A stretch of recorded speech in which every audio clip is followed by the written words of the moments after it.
श्रीमद् भागवत गीता 14वां अध्याय प्रारंभ। श्री भगवान बोले, ज्ञानों में भी अति उत्तम उस परम ज्ञान को मैं फिर कहूँगा, जिसको जानकर सब मुनिजन इस संसार से मुक्त होकर परम सिद्धि को प्राप्त हो गए हैं। इस ज्ञान को आश्रय करके अर्थात धारण करके मेरे स्वरूप को प्राप्त हुए पुरुष सृष्टि के आदि में पुनः उत्पन्न नहीं होते और प्रलय काल में भी व्याकुल नहीं होते। हे अर्जुन, मेरी महत ब्रह्म रूप मूल प्रकृति संपूर्ण भूतों की योनि है, अर्थात गर्भाधान का स्थान है, और मैं उस योनि में चेतन समुदाय रूप गर्भ को स्थापन करता हूँ। उस जड़ चेतन के संयोग से सब भूतों की उत्पत्ति होती है। हे अर्जुन, नाना प्रकार की सब योनियों में जितनी मूर्तियां अर्थात शरीरधारी प्राणी उत्पन्न होते हैं, प्रकृति तो उन सबकी गर्भ धारण करने वाली माता है, और मैं बीज को स्थापन करने वाला पिता हूँ। हे अर्जुन, सत्वगुण, रजोगुण और तमोगुण ये प्रकृति से उत्पन्न तीनों गुण अविनाशी जीवात्मा को शरीर में बांधते हैं। हे निष्पाप, उन तीनों गुणों में सत्वगुण तो निर्मल होने के कारण प्रकाश करने वाला और विकार रहित है। वह सुख के संबंध से और ज्ञान के संबंध से अर्थात उसके अभिमान से बांधता है। हे अर्जुन, राग रूप रजोगुण को कामना और आसक्ति से उत्पन्न जान वह इस जीवात्मा को कर्मों के और उनके फल के संबंध से बांधता है। हे अर्जुन, सब देहाभिमानियों को मोहित करने वाले तमोगुण को तू अज्ञान से उत्पन्न जान वह इस जीवात्मा को प्रमाद, आलस्य और निद्रा के द्वारा बांधता है। हे अर्जुन, सत्वगुण सुख में लगाता है और रजोगुण कर्म में, तथा तमोगुण तो ज्ञान को ढककर प्रमाद में भी लगाता है। हे अर्जुन, रजोगुण और तमोगुण को दबाकर सत्वगुण और तमोगुण को दबाकर रजोगुण, वैसे ही सत्वगुण और रजोगुण को दबाकर तमोगुण होता है अर्थात बढ़ता है। जिस समय इस देह में तथा अंतःकरण और इंद्रियों में चेतना और विवेक शक्ति उत्पन्न होती है, उस समय ऐसा जानना चाहिए कि सत्वगुण बढ़ा है। हे अर्जुन, रजोगुण के बढ़ने पर लोभ, प्रवृत्ति, स्वार्थ बुद्धि से कर्मों का सकाम भाव से आरंभ, अशांति और विषय भोगों की लालसा, यह सब उत्पन्न होते हैं। हे अर्जुन, तमोगुण के बढ़ने पर अंतःकरण और इंद्रियों में अप्रकाश, कर्तव्य कर्मों में अप्रवृत्ति, अप्रमाद अर्थात व्यर्थ चेष्टा और निद्रादि अंतःकरण की मोहिनी वृत्तियां, यह सब ही उत्पन्न होते हैं। जब यह मनुष्य सत्व गुण की वृद्धि में मृत्यु को प्राप्त होता है, तब तो उत्तम कर्म करने वालों के निर्मल दिव्य स्वर्गादि लोकों को प्राप्त होता है।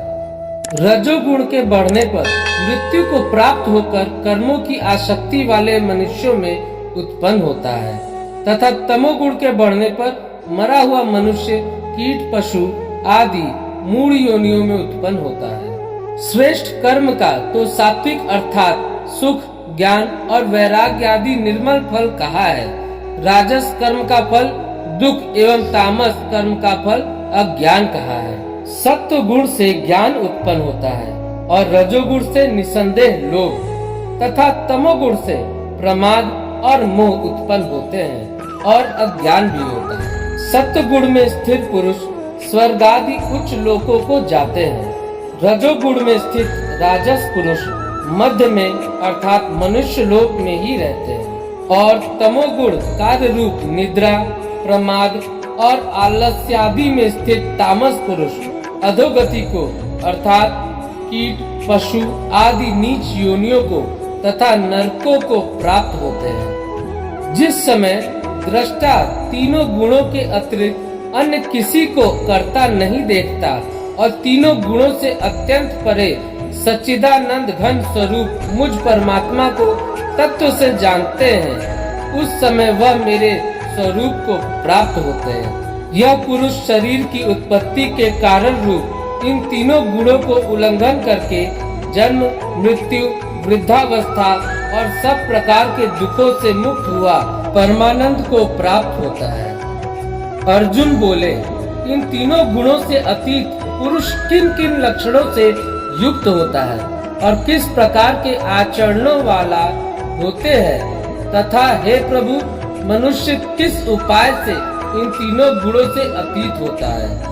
श्री भगवान बोले, हे अर्जुन, जो पुरुष सत्य गुण के कार्य रूप प्रकाश को और रजोगुण के कार्य रूप प्रवृत्ति को तथा तमोगुण के कार्य रूप मोह को भी न तो प्रवृत्त होने पर उनसे द्वेष करता है और न निवृत्त होने पर उनकी आकांक्षा करता है, जो साक्षी के सदृश स्थित हुआ गुणों के द्वारा विचलित नहीं किया जा सकता और गुण ही गुणों में बरतते हैं, ऐसा समझता हुआ जो सच्चिदानंद घन परमात्मा में एक ही भाव से स्थित रहता है एवं उस स्थिति से कभी विचलित नहीं होता, जो निरंतर आत्म भाव से स्थित दुख सुख को समान समझने वाला, मिट्टी पत्थर और स्वर्ण में समान भाव वाला, ज्ञानी प्रिय तथा अप्रिय को एक सा मानने वाला और अपनी निंदा स्तुति में भी समान भाव वाला है, जो मान और अपमान में सम है,